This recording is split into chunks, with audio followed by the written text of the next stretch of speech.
廣結善緣，由觀音寺觀誠法師主持。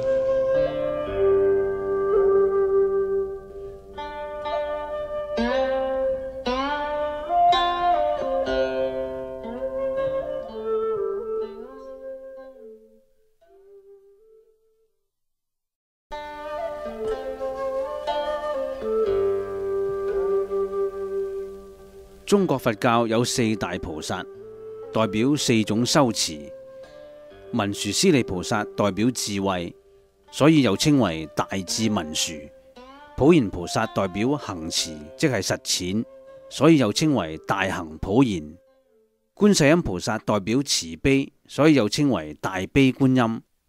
地藏菩薩代表發願，所以又稱為大願地藏。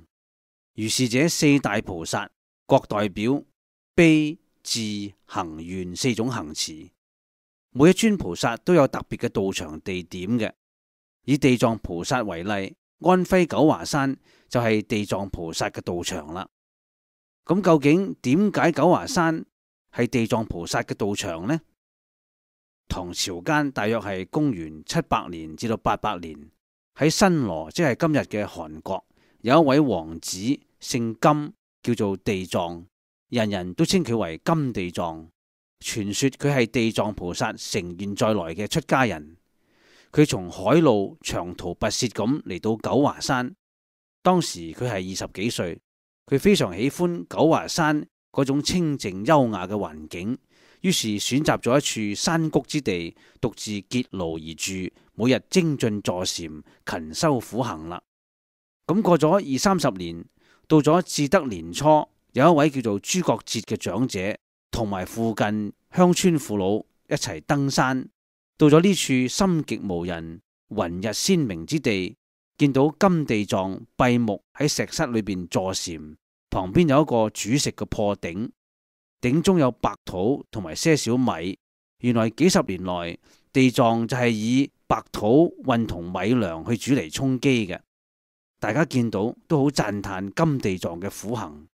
後來有一位叫做敏公捐咗一塊地俾金地藏建道場，而九華山地藏菩薩嘅道場就係咁開始嘅。金地藏獨住嘅時候，有一位童子陪伴佢一齊修行嘅，但係山居深處渺無人煙，異常寂寥，童子經唔起對山下凡塵嘅眷戀，要辭別師父，翻去山下嘅故鄉。呢位童子將要離開金地藏嘅時候，又唔捨得同佢相伴咗1年多嘅師父，頻頻落淚。於是金地藏寫咗一首詩送俾佢啦：空門寂寞與師家，禮別雲房下九華。愛向竹蘭騎竹馬，懶於金地聚金沙。天平間底休朝月，主命勾中罷弄花。好去不須頻下淚，老僧相伴有煙霞。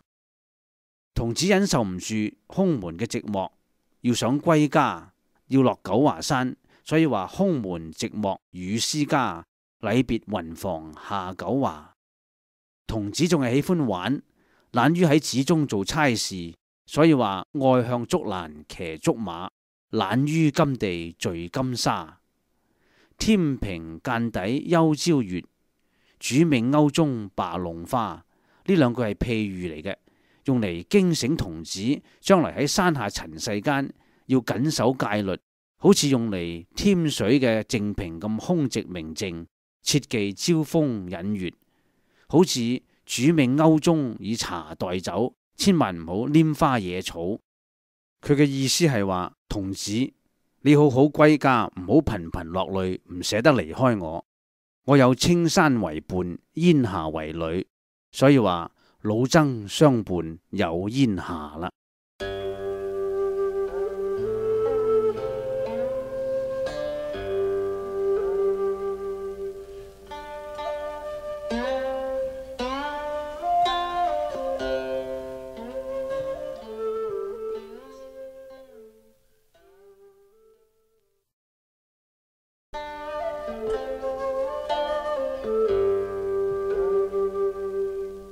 根據德育古鑑嘅記載，從前有兩個書生，佢哋係同年同月同日同時而生嘅，後來亦同年同日同時成為進士，各有官位，一個喺鄂州，一個喺黃州。佢哋互相約定，日後遇到福禍變故嘅時候，互通消息，以證驗下命理術數究竟係唔係可靠嘅。過咗幾年，喺黃州嗰位忽然間去世咗，鄂州呢一位知道之後就去拜祭佢，並且喺靈柩前咁講啦：兄台與我出生年月日時都相同，出處又係一樣，而家兄台竟然先我而逝，唔通命數前定嘅講法唔可靠？但係以前點解大家嘅際遇、福祿、官位都相同呢？兄台如果死而有靈，請話俾我知呢。就喺當晚，佢發咗個夢，見到黃州嗰位同佢講啦：我同你宿業都係一樣，所以今生嘅福祿本來都應該係相同嘅。但係因為我生前喜歡奢侈同淫欲，宿世嘅善業積聚下嚟嘅福祿已經享盡，所以早死。你因為侍奉儉約，行為自律嚴謹，所以壽命同我唔同。須知人生衣食財祿都係宿業所賦予嘅，係有定數嘅。譬如同樣家有千金，一人日用一金可用3年，另一人日用10金，則不過100日就要完啦。如果更奢侈無度呢，咁幾天就會用完。我哋雖然同年同月同日同時同處生，但係壽命唔同，就係呢個道理啦。各位，凡人嘅生活享用必須留有餘地嘅，千萬唔好浪費奢侈，唔好貪圖色欲。佛門講天堂地獄皆由自業之所感召，所謂自作因自受報，眾生都唔能夠跳出因果定律嘅範圍嘅。奢侈同淫欲兩件事係世間萬惡之源，但係呢兩件事都係世人所最貪愛嘅。淫近於殺，奢近於貪，財色害盡咗世間好多人。世間上唔少禍害殺傷都係由財色而起嘅。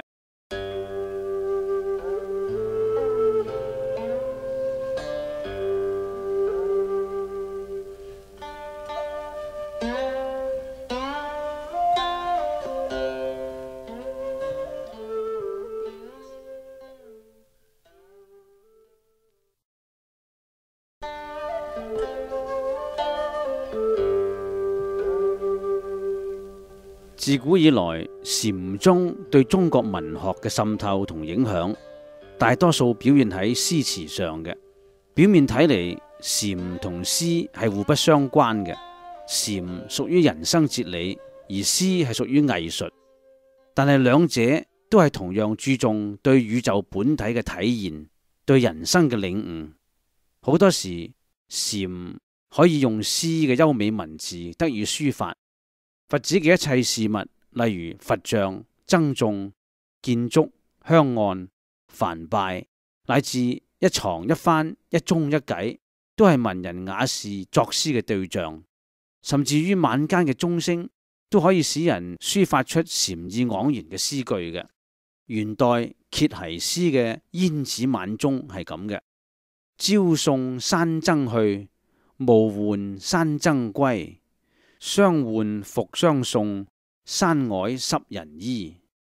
全首詩係講寺院內嘅鐘聲，但係作者冇單純咁表現鐘聲如何悠揚、如何回蕩，而係將鐘聲同山僧嘅親密關係展示出嚟，顯現出一種既平實又親切嘅人情味。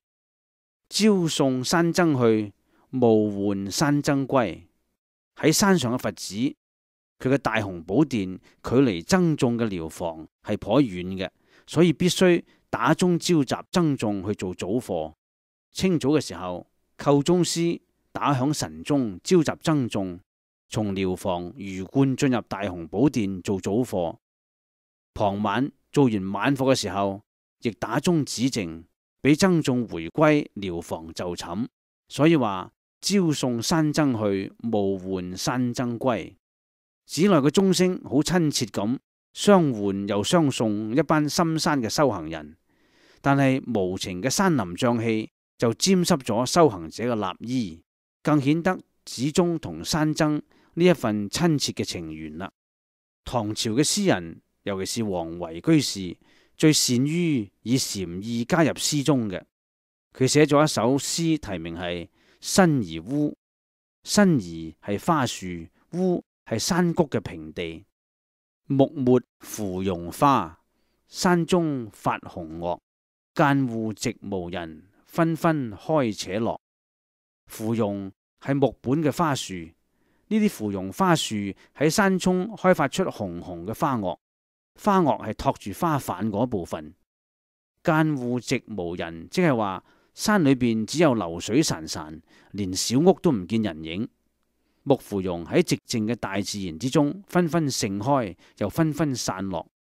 呢首詩聽起上嚟好似好平淡，文字好淺易，但係詩中要讀者領悟萬物嘅自然和諧發展。一切事物，無論係盛開或者係凋謝，都係平常嘅、自然嘅。緣集則生，緣散則滅。木芙蓉嘅喜樂，一啲眷戀、滯留、執着都冇嘅，係一種平常心。可惜對於呢一種嘅哲理，好多人唔一定會領會。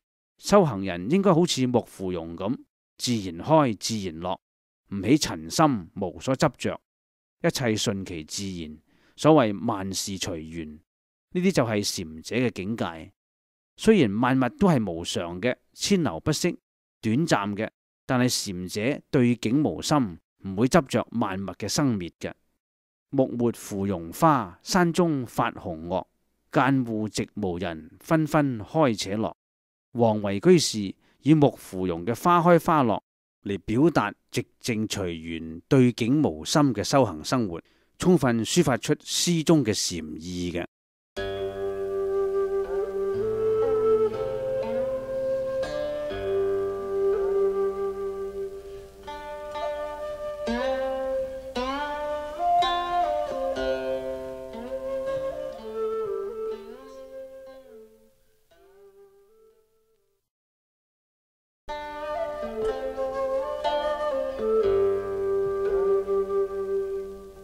盂蘭節係有咩意義嘅呢？盂蘭節又稱為盂蘭盆會或者盂蘭盆齋，喺每年農曆7月15日舉行，目的係在於供養三寶、超薦七世現世父母同歷代祖先，同埋施食鬼神嘅。盂蘭盆係梵文烏冧巴拿嘅音譯，意思係倒懸咁解，比喻亡靈之苦，有如腳向上、頭向下倒懸，痛苦之極。盂蘭盆會起源於盂蘭盆經，經文內係咁記載嘅：佛弟子目連得到6種神通，想超度父母以報答養育之恩。佢以天眼觀察，睇見亡母墮於餓鬼中，不得飲食，皮骨相連。目連好悲哀，將自己化完嘅缽裝滿飯，想供俾母親食，但係因為業力嘅障礙，母親接過缽飯之後未及入口，飯食已經立刻化為灰炭。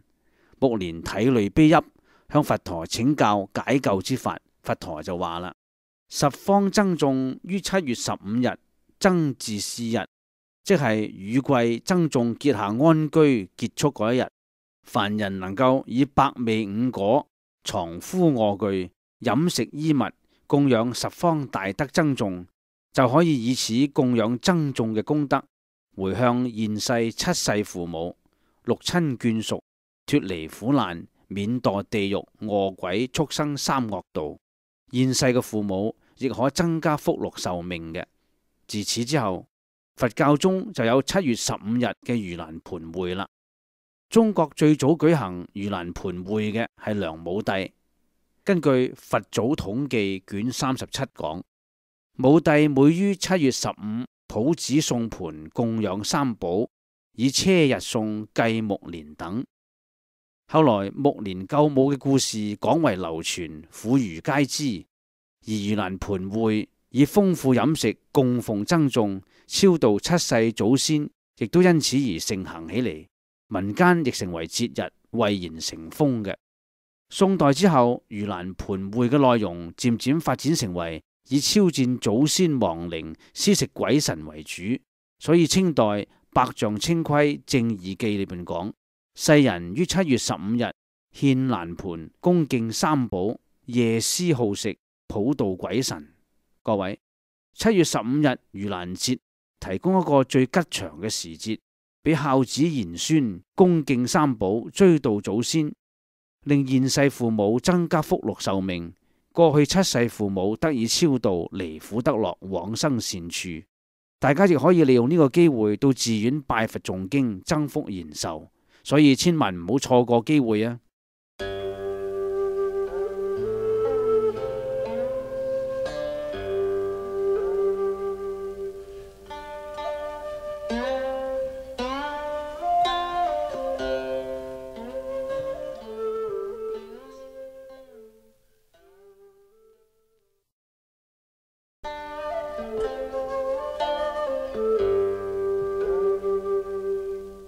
乜嘢叫做四眾弟子呢？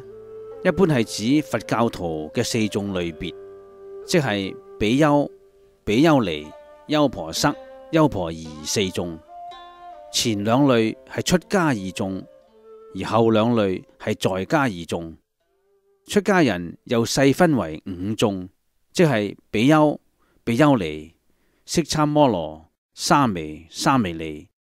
所以出家五眾同在家二眾又合稱為七眾，即係話在佛教徒中，粗分為四眾，細分為七眾嘅。乜嘢叫做比丘呢？比丘梵文係 Bhikshu， 指出家男士，受咗250具足戒嘅弟子，俗稱和尚。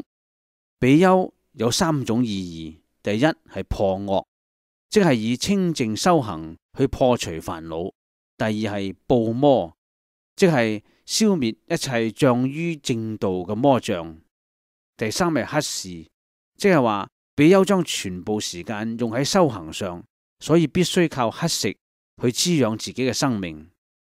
比丘尼梵文係 Bhikshuni， 只受過具足戒348戒嘅出家女眾。優婆塞係梵文 Upasaka 嘅音譯，意譯為清信士或者近士男，俗稱為男居士，指未出家但係已經皈依三寶、受持5戒、8戒嘅男性。優婆夷係梵文 Upasika 嘅音譯，意譯為清信女或者近士女，俗稱為女居士，指未出家但係已經皈依三寶、受持5戒、8戒嘅修行女性。喺出家五眾之中，沙彌又點解呢？沙彌係梵文 Sramanera 嘅音譯，意譯為勤策，意思係話受比丘嘅策例去修行，指出家後受過10戒而未受過250條具足戒嘅出家男性。沙彌尼係梵文 Stramanarika 嘅音譯，意譯為勤策女，指受咗戒而未受340條具足戒嘅出家女眾。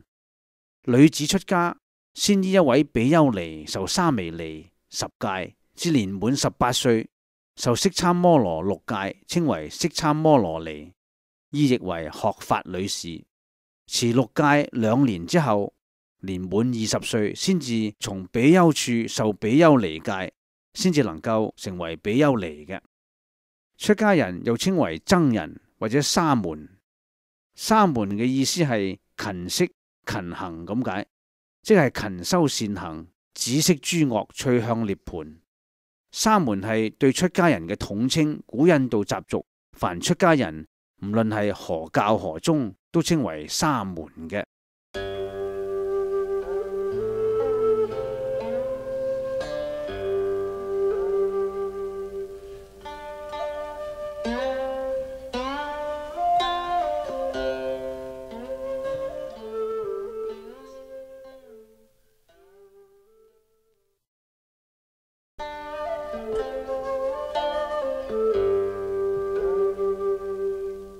禪門所作嘅詩普遍有兩種特徵，就係詩中嘅文字最能表現閒逸同寂靜兩種境界嘅。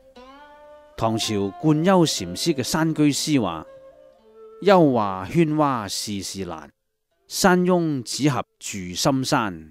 數聲清磬是非外，一個閒人天地間。禪師呢一種清閒，並唔係懈怠好逸惡勞，並唔係身閒，因為禪磨子一日不勞作，一日不食飯嘅。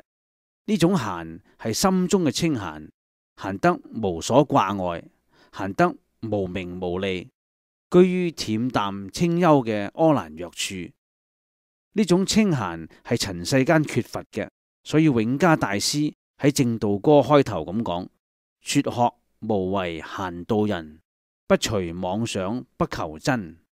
寒山子嘅詩閒得嚟有啲飄逸，佢喺佢嘅詩《世間何事最堪遮》裏邊話：三界橫眠閒無事，明月清風是我家。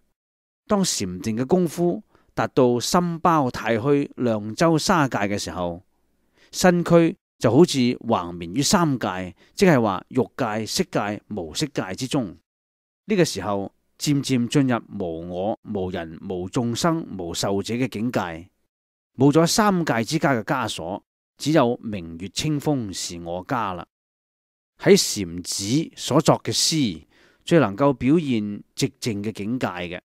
夜深雨絕松堂靜，一點山形照寂寥。喺雨後嘅深夜，大地被洗刷得纖塵不染，禪堂變得萬籟俱寂，只有一點點熒光照住靜密嘅禪床。磬聲靜力宜秋夜，手冷燈前自立衣。喺山中嘅禪子渺無人煙，當僧眾做完晚課，清磬鴻儒梵拜之聲已經變為寂靜嘅時候，時至秋夜。作者返回寮房，冰冷嘅手退下立衣嘅時候，心中泛起一片清寒幽微嘅寂靜感，令人心境平靜，如入定境嘅。冠休禪師隱居嘅時候，寫咗一首詩，題名《老僧》。獨住無人處，松庵幽色侵。僧中90立，雲外一生心。白髮誰不剃？青眸笑轉心，猶能指孤月，為我暫開襟。呢首詩將隱居者嘅閒逸寂靜描寫得非常極致。老僧獨住喺深山中結茅廬而住，只有明月相伴。佢對住夜空中一輪孤月，放開襟懷，感到天地與我同體，萬物與我唯一嘅遐想。老僧孤寂清靜嘅心，早已寄託喺雲外嘅佛國，超越咗人世間嘅紛擾，所以佢話又能指孤月，為我暫開襟啦。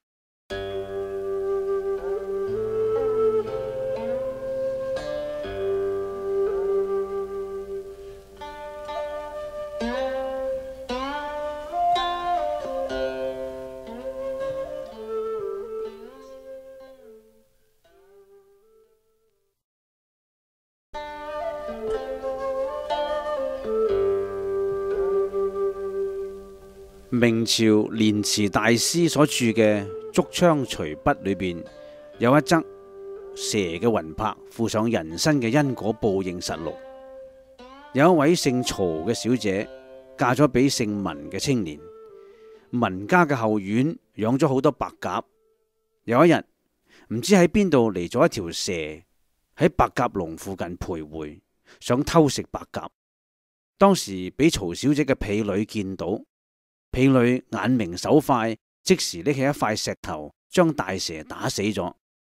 過咗2日，呢位婢女俾蛇嘅魂魄附咗上身，不斷瘋瘋癲癲咁講：我要你填命，我要你填命。曹小姐見到好驚，家中嘅男主人又出外遠行，咁於是曹小姐就返外家將父親請嚟，希望能夠解決呢件蛇魂附體嘅事啦。佢父親對住婢女講啦：你係何方鬼魂喺呢度胡鬧？婢女就答啦：我唔係胡鬧，我要呢個婢女還翻條命俾我，因為前日我要食白鴿，佢唔俾我食，仲要將我打死，所以我要佢填命。曹父就話啦：你係蛇要食白鴿，你係一條命，白鴿亦係一條命，救佢嘅命，傷你嘅命，即係一命抵一命，唔算枉殺咗你。你要命就應該向佢討回，你何必要婢女還命呢？婢女就答話啦：我唔係蛇，我係晉朝梁武帝荊州嘅武將，因為同侯景作戰死於沙場，你點解話我係蛇啊？曹父就答啦：侯景係六朝以前嘅事，而家已經係明朝咯。你投胎咗做蛇仲唔知道，仲要再做殺業，實在可悲。你已經失咗人身，而家已經係蛇身啦。你應該解開你嘅冤結，唔應該再殺害生命啊！呢個時候，婢女忽然間跪地哀求咁話啦：我變咗條蛇點辦呢？請你好心救救我得唔得啊？曹父又問啦：你係梁武帝時候嘅人，你應該知道梁武帝為咗超度蟒蛇皇后希氏而禮請智公禪師作梁皇寶懺呢件事噶。蛇魂附體嘅婢女就回答啦：知道，嗰部梁皇寶懺係好偉大嘅。拜完懺之後，希氏脫離蛇身，投生天界。咁曹父又講啦：我拜呢部梁皇寶懺超度你好唔好？好，非常感謝你。後來曹父就好虔誠恭敬咁禮拜呢部慈悲梁皇寶懺。禮懺功德圓滿嗰日，婢女即時蘇醒，安然無事。各位，梁武帝係南北朝時代嘅人，距離明朝差唔多1000多年。梁武帝嘅武將因為殺業太大，以致世世投胎速度，可想而知因果報應真係絲毫不爽嘅。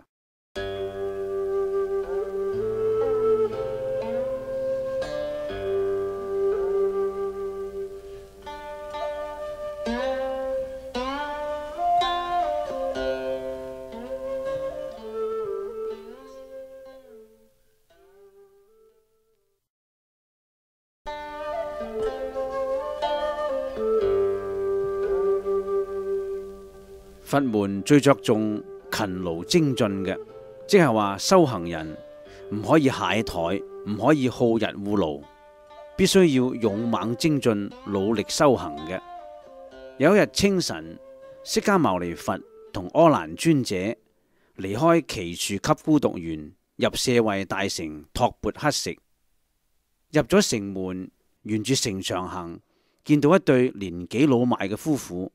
佢哋背脊彎曲，老態龍鍾，眼耳不靈，衣衫襤褸，喺破漏嘅小巷裏面，殘垣斷壁之中，生火煮食取暖啦。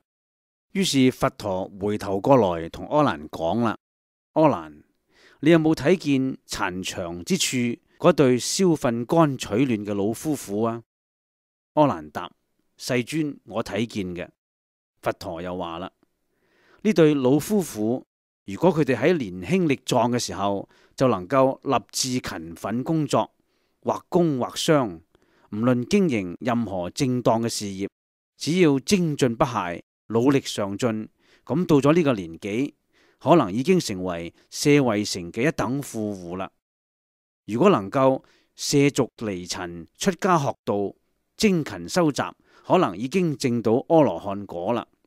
就算佢哋年輕嘅時候唔立志向，到咗壯年時期亦唔會遲嘅，仍然可以努力向上，一心正業精進，可能亦都已成為舍衛城嘅二等富戶。若是厭倦俗業，出家學道，精勤不懈，可能已經證到二果阿羅漢啦。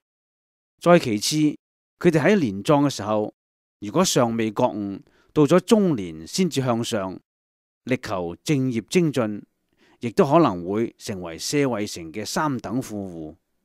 若是不務俗業而立志出家修行，亦可能證得斯陀含果啦。呢一對不求上進嘅夫妻，一生因為愛欲互相依賴，好日糊勞，浪費咗幾十年嘅寶貴光陰。如今窮途末路，求生不得，欲死不能，因果報應，自作自受，冇人憐憫。好似咁懶惰嘅人生，又有咩意義呢？佛陀為咗要勉勵世人，就講咗以下一首偈語啦。柯蘭汝當知，勸導世上人，少年要立志，勤儉多學習，離欲無枷鎖，壯年謀財利，正業當精勤，中年事業定，經常以錢財，利己又利世，莫待老來愁，好盼無人制。各位年青人，做人必須立志向上，正業精勤，努力不懈，千萬唔好懶惰，以免浪費光陰，以致老來無所依靠啊！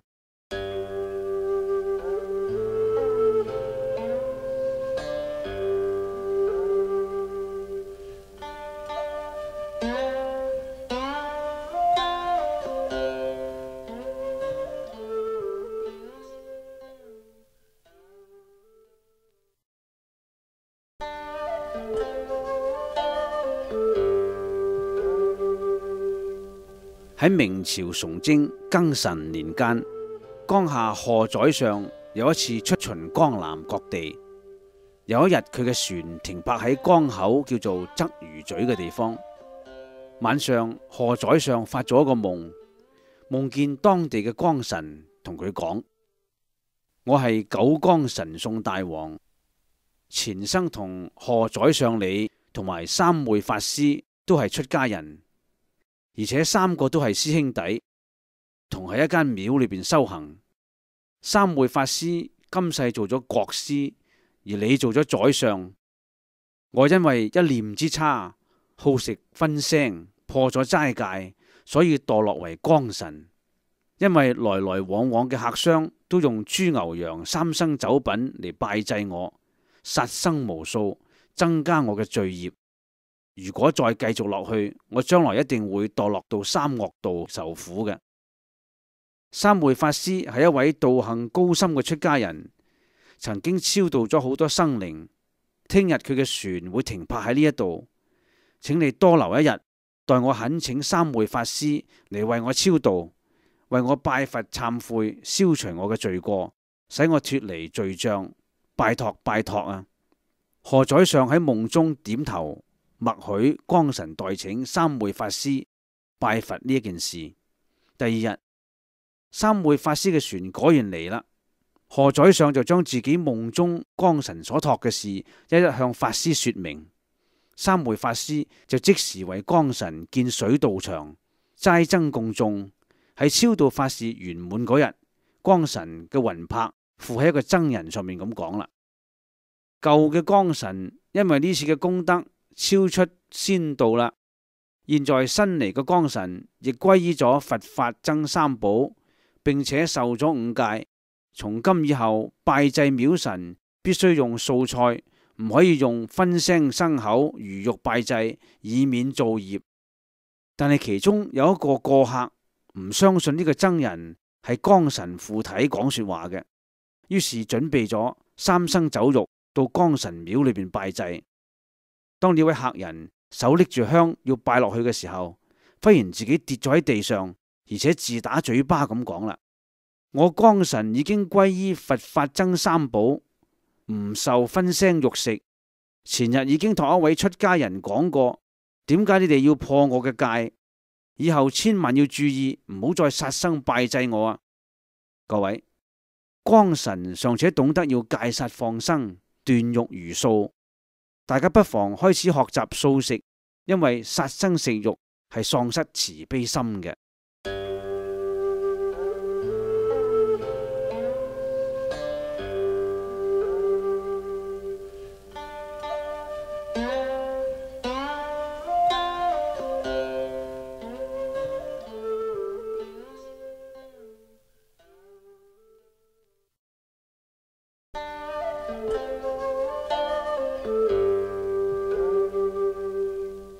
有朋友話畜生係冇靈魂嘅，所以可以宰殺作為食料。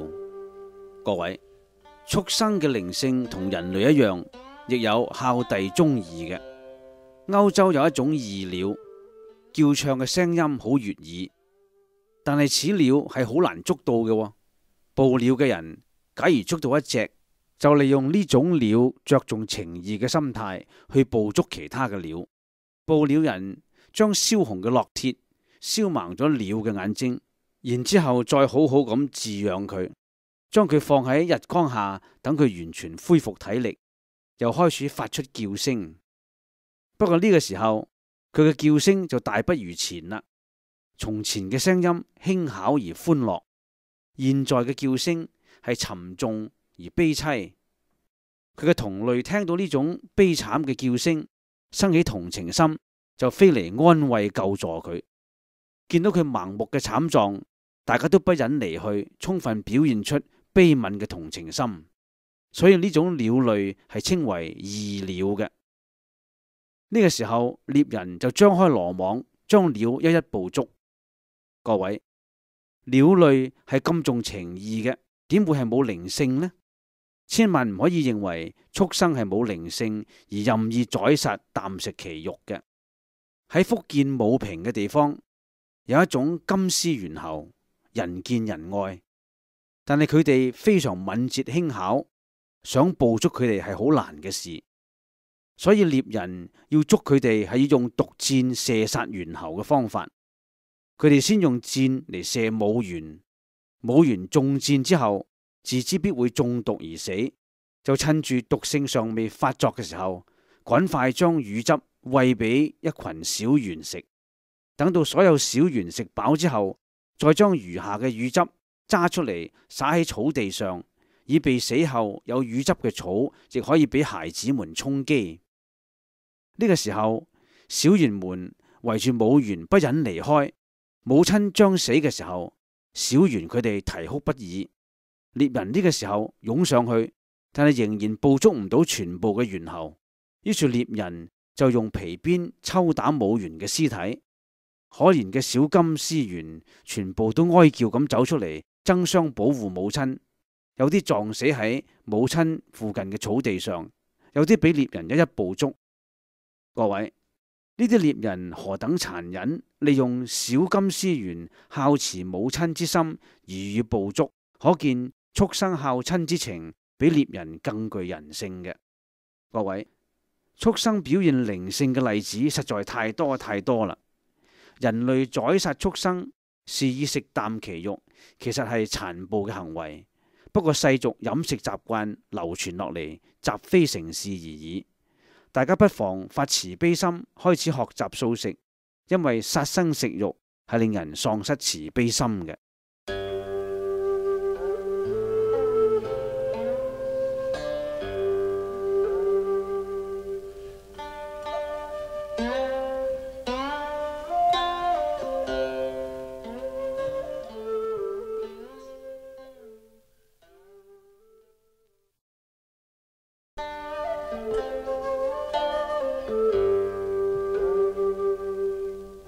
清朝嘅僧侶能夠寫詩嘅頗多，但係最具傳奇性嘅首推八指頭陀，因為佢只讀過3年書，而且從未學過作詩嘅。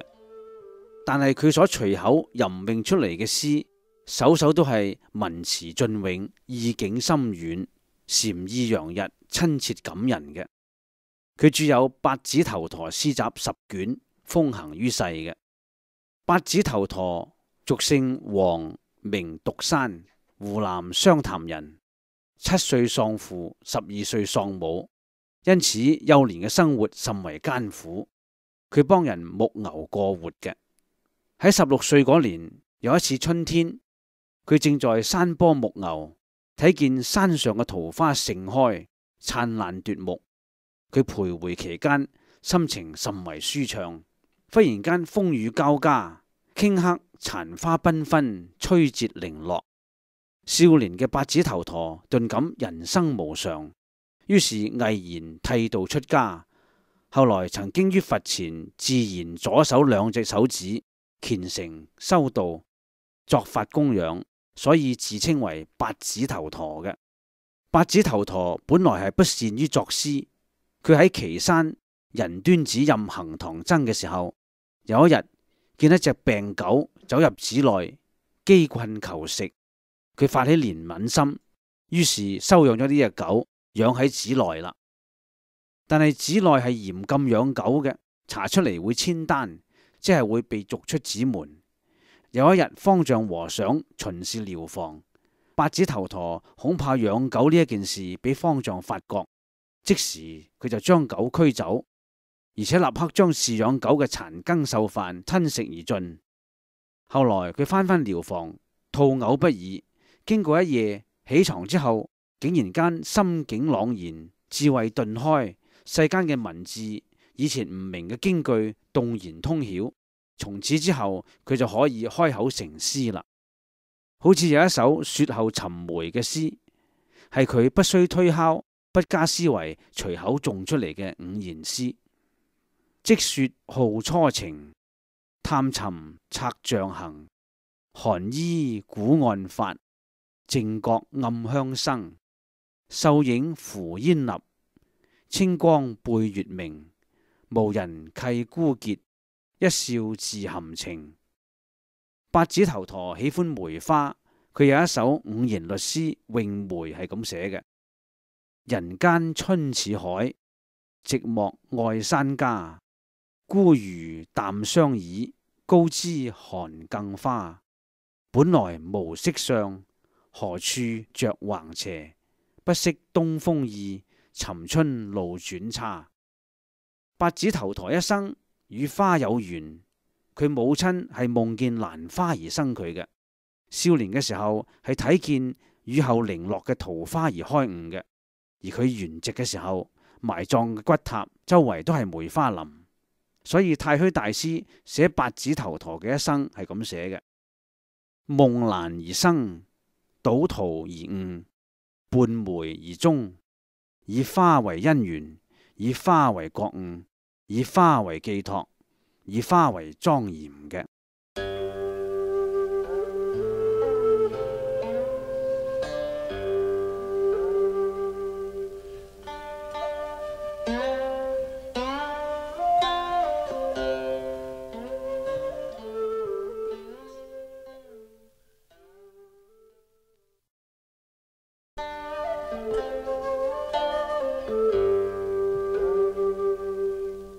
忍係梵文 khanti 嘅意譯，有忍受、認可嘅意思，即係安於受苦受害而無怨恨嘅德行。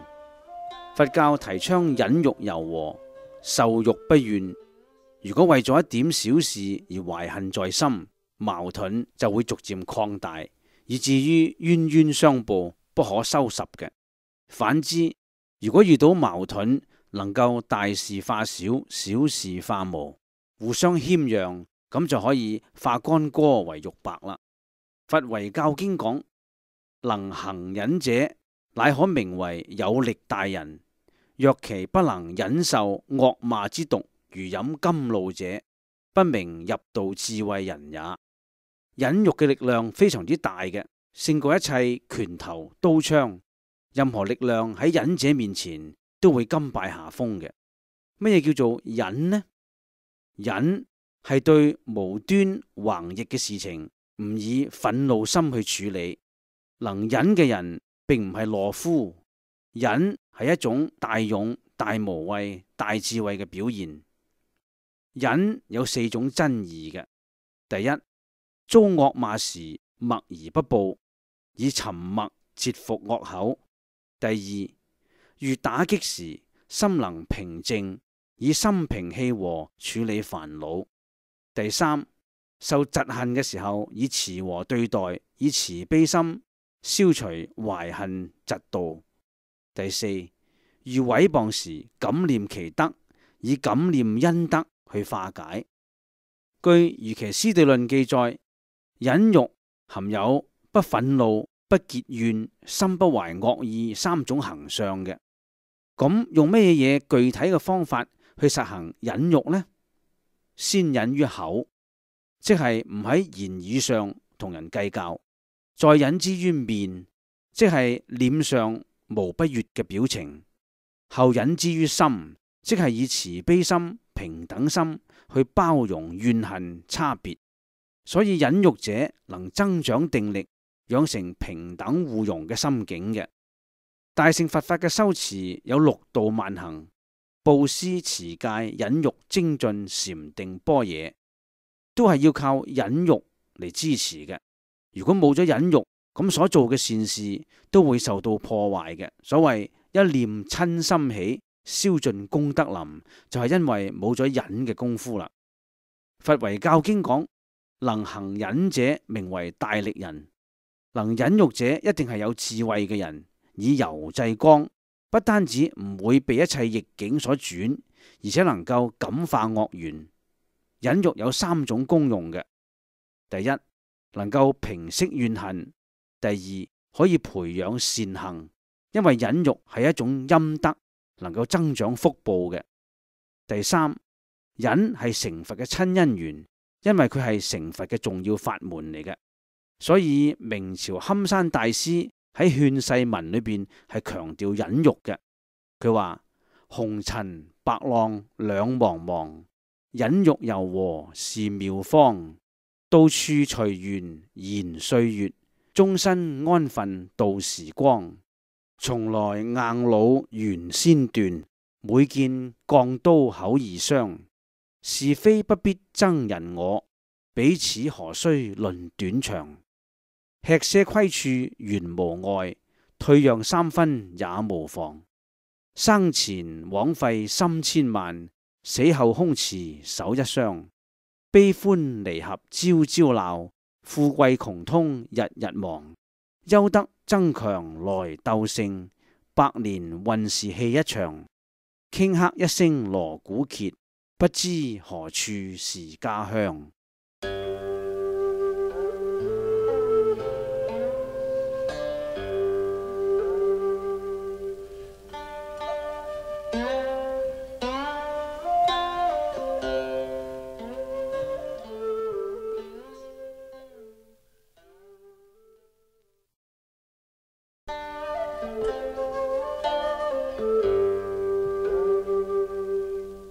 鬼係梵文 Pataha 嘅音譯，亦可以譯作餓鬼。佛教認為人死之後精靈不滅，喺7749日之內，呢種精靈叫做中陰身。通常49日內會隨住前生嘅善業或者惡業投胎六道之中，天道、人道、阿修羅道、地獄道、餓鬼道同畜生道嘅。所以餓鬼道係六道之一。鬼嘅種類係好多嘅，好似夜叉羅剎有神通可以害人，而通常餓鬼時常係受飢渴嘅煎熬嘅。據佛經講，凡係屋宅街道、市場幽塚都有鬼神嘅，甚至江河樹木亦有鬼神棲息。而最下劣嘅呢，就係餓鬼啦。人對鬼嘅畏懼，一方面係因為鬼無孔不入、無處不有，而且有神通；另一方面，某些鬼確實係可以害人嘅，害人嘅鬼稱為鬼魅。山澤林中嘅鬼稱為離魅魍魎嘅，俾鬼纏繞住係好難甩身嘅。俗語話：請神容易送神難，送走鬼就更難啦。所以奉勸各位唔好隨便揾靈媒問醒，或者希望自己做靈媒，或者期望同鬼打交道。最好敬而遠之，一旦俾鬼纏住，係好難送走嘅。喺《經律義相》一書裏邊記載，有一則鬼鞭其屍嘅傳說。有一鬼魂自己手執皮鞭，鞭自己嘅死屍，後來現咗形俾一個旁人睇到，旁人就問啦：呢個人已經死咗啦，點解仲要鞭打佢嘅屍體呢？鬼就答啦：呢具死屍係我以前嘅身體，做咗好多惡事，偷盜欺詐、邪淫妄語，不孝父母，不顧兄弟，慳財不肯布施，而家死咗，令我墮入鬼道，受飢渴同埋衣不蔽體嘅痛苦，我恨透佢，所以要翻嚟鞭打佢，以泄心頭之恨。睇嚟鬼不單止要報復仇家，甚至連自己嘅屍體亦唔放過，真係可怕啦！鬼雖然可怕，但係唔會無緣無故去騷擾人或者害人嘅，大概亦有人不犯我，我不犯人嘅宗旨。所以民間有句俗語：冇做虧心事，不怕鬼敲門。其實鬼係好怕陽氣嘅，係好虛弱嘅。多數嘅鬼只敢喺夜間行動，餓鬼係要靠人而生活嘅。如果冇人施食，就會受飢渴嘅痛苦。所以佛門慈悲，每日做晚課都會放蒙山施食法儀，念變食真言，以食物布施俾餓鬼飲用嘅。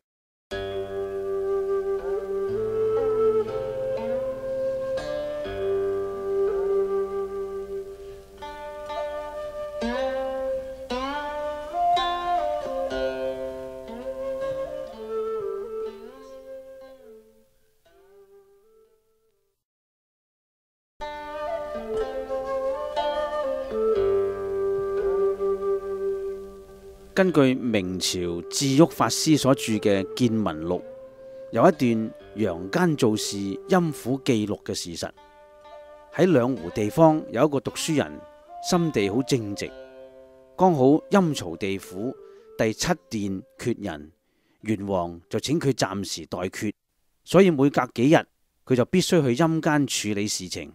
佢嘅工作係檢查登記簿，並唔需要判案。即係話佢每隔幾日就必須喺夢中被邀請落陰間，負責管理記錄當地陽間人所做嘅事。佢睇到每一個人由於所做嘅惡業善業都唔同，因此受罪罰或者受福報亦隨之而有所不同嘅。每次當佢睇到有人自己上刀山劍樹嘅時候，一時發起慈悲心，趕快叫左右嘅人去救，結果越救嗰個人就反而行得越快。如果自己嘅業障重，其實係會自動上刀山劍樹，別人係救唔到嘅。有一日，佢睇到簿上登記咗佢太太一條罪狀，原來佢太太偷咗鄰居一隻雞，連雞毛一共重1斤12兩。佢返回陽間之後，就問太太是否偷過鄰居嘅雞。起先太太仲抵賴，後來佢就將陰間所見嘅話俾太太知。呢個時候佢太太就承認係因為鄰居嘅雞食咗佢曬嘅食物，佢失手誤將隻雞打死咗。佢怕鄰居會責罵，只好先將死雞藏埋，至今尚無人發現嘅。於是夫妻兩人就將死雞拎出嚟稱，剛好係1斤12兩。佢哋十分驚異，原來簿上所登記嘅係咁準確嘅。於是佢哋就折合市價，連同隻死雞呢句賠償俾鄰居，並且道歉。冇幾耐，佢又返回陰間上班。佢將嗰本記錄罪案嘅簿打開嚟一睇，發覺太太嘅罪狀已經消失咗啦。又根據明朝靈隱霸翁悔山朝戒顯法師嘅筆記，有一位住喺吳門嘅王建，平時為人謹慎而守節，有一日無病而終。佢嘅神識就隨住着綠色衫嘅人到咗地府，喺元王審問之下，先至知道原來係捉錯咗人，應該捉山東王建，並唔係吳門王建，所以吳門王建得以重生嘅。王建出咗地府大殿，見到地獄冒出嚟嘅黑煙將天空都遮蔽住，喺地獄受苦淒慘號叫嘅聲音如雷貫耳。佢又見到有3位老和尚坐喺大樹嘅頂端，每當地獄嘅眾生痛苦嘅聲音沸騰嘅時候，佢哋就向下灑淨水，咁痛苦嘅號叫就會慢慢止息嘅。王建向前詢問，先至知道呢3位和尚原來係觀世音菩薩、普賢菩薩同埋地藏菩薩嘅。各位，以上記錄係出自2位唔會講妄語嘅和尚所撰寫嘅書，一本叫做《見聞錄》，另外一本叫做《現果隨錄》，所以佢嘅可信性係頗高嘅。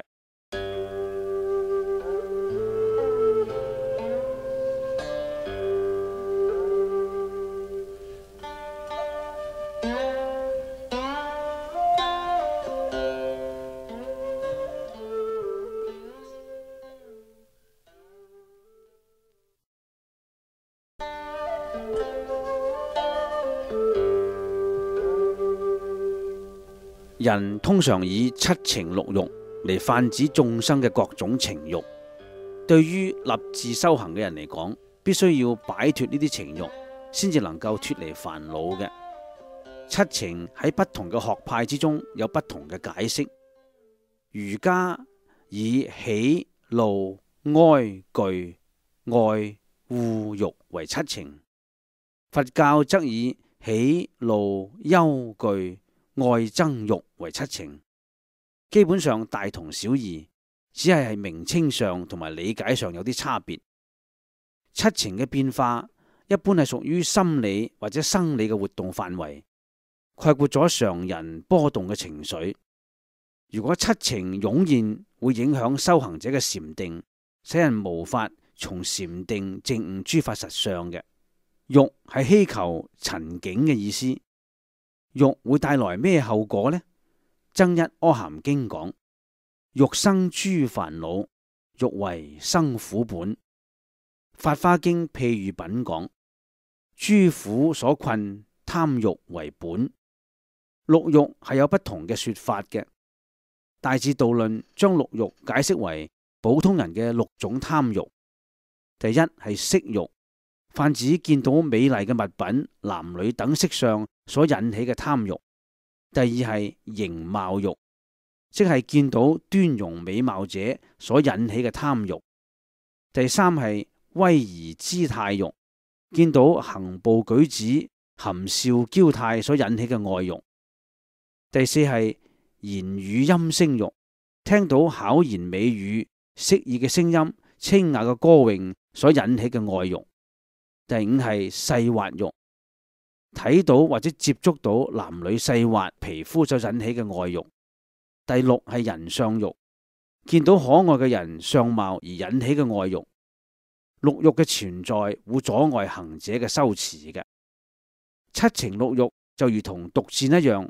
所以華嚴經正行品講：拔除欲箭，究竟安穩。欲箭若能拔除，當然能夠安穩啦。但係欲箭係射喺心中嘅，不單止係不容易拔除，而且容易使人傾向欲塵嘅。點樣先至可以還我本來嘅清淨心呢？智度論講：禪為清淨水，能洗諸欲塵。如果修行禪定，就能夠擺脫七情六欲嘅糾纏啦。根據佛典講，無論出家為僧尼，或者係在家為居士，都必須從七情六欲中解脫出嚟嘅。所以佛子有一副對聯：五蘊皆空名佛性，七情常寂見真如嘅。